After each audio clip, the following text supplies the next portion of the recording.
Our factor for the last 48 hours or so, the Zimbabwe elections.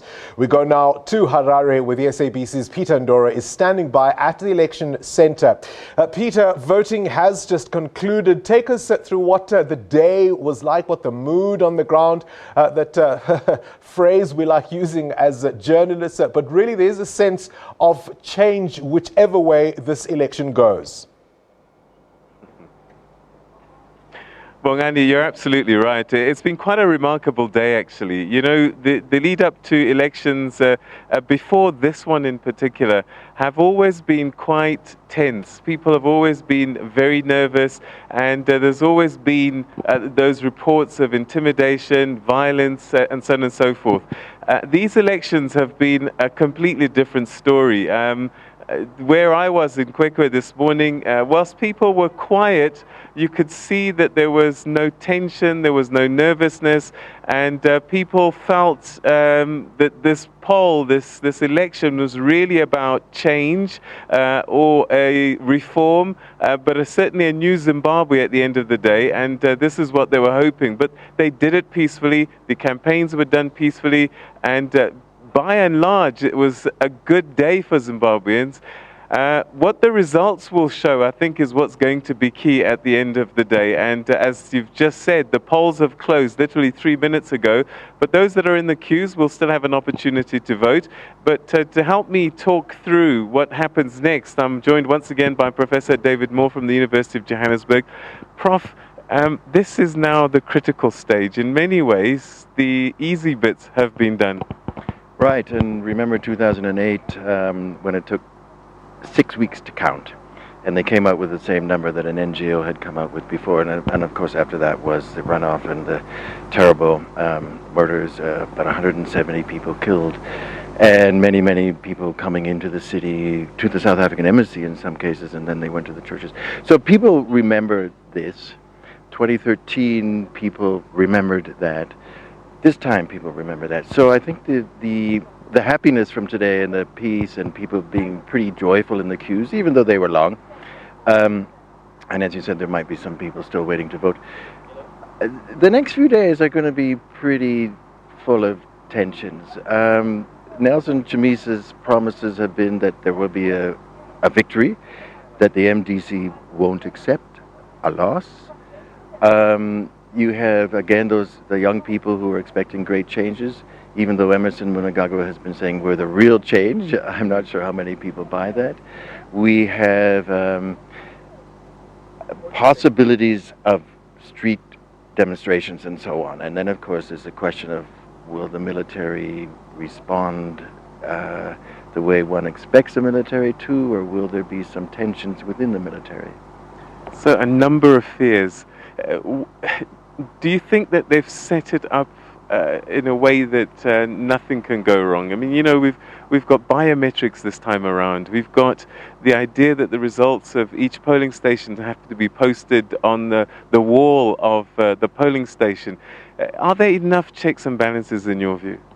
Well, I think the civil society, or the civics as I call them here, have been pretty good at having the Citizens Manifesto, and a couple of other groups have put out these instructions on where to send these photographs.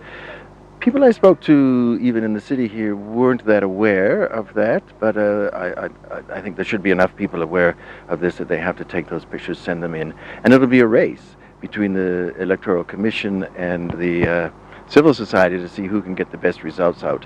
So 3 days, 2 days for at least the presidential election, and the MPs are not as crucial, you know, to get out for public opinion anyway, for public sentiment.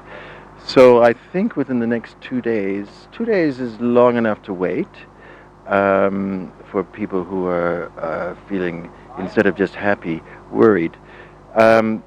There are some of the problems with the voters' rolls, and they've been raised quite loudly by Nelson Chamisa and the MDC. July 11, there was that huge demonstration up to the Zimbabwe Electoral Commission, and some arguments with ZEC and so on, and perhaps ZEC could have been a bit more polite about the way they dealt with it. how far that will go now, I think in the past the MDC has pulled out of elections, or promised to pull out of elections, and didn't. This time they didn't, of course. There's a lot at stake for MPs who are there. It's going to be very difficult to persuade them to pull out. So it's going to be a long 48 hours. But the leaders, I guess, can already in advance calm the waters by saying the right things even before the results come out. You almost want to make sure, you almost want them to start talking about, let's accept the results, let's make sure that we move forward peacefully. Yeah, that's very important. And of course, there have been talks that we don't know about. And well, as you're saying, there are a number of different public opinion polls out, some 66 up to 74. They see a victory for ZANU-PF, and as we were discussing before, the MDC may not have been as organized as they could have been. Certainly better organized in 2013. And I think that Afrobarometer poll, which now some people seem to be discrediting, there was a 60% acceptance of a coalition. And if Nelson Chamisa and his alliance partners, Welshman Nube, Tendai BT, and the other ones, Agrippa Mutambara, if they cool down a bit and maybe accept some sort of a coalition government before the proverbial hits the fan, that might be a good way to make sure that there is this peace and harmony. And as long as it's not too obviously behind closed doors, as long as this stuff remains transparent, which of course is one of the big issues about this whole legitimacy campaign. For Emerson Mnangagwa and ZANU-PF, or his faction of ZANU-PF, a lot rides on the legitimacy for this election. You hinted a little bit earlier on, but how much of a factor is the army? Because that's the unknown quantity, isn't it? Yes, and everybody knows about the tensions between Chiwenga, who's the head of the armed forces, and everybody seems to know about the real professional soldiers, Valerio Sabanda. And people I've been talking to, you know, newspaper vendors on the streets and so on, they have many friends in the military, younger members of the military who aren't happy with the way things have gone. And they're not that happy with the old guard who have taken so much money and so on. The question is, if some members of the old guard ordered their soldiers to go out on the streets to stop a demonstration or something like that, would they be followed? Very interesting thoughts. We're going to leave it there for the time being. Lots to talk about. The polls are closed, and so the process of counting starts almost immediately, especially at those polls that are closed and just finished counting a while ago. But those that are still in the queues, well, they still have an opportunity to vote.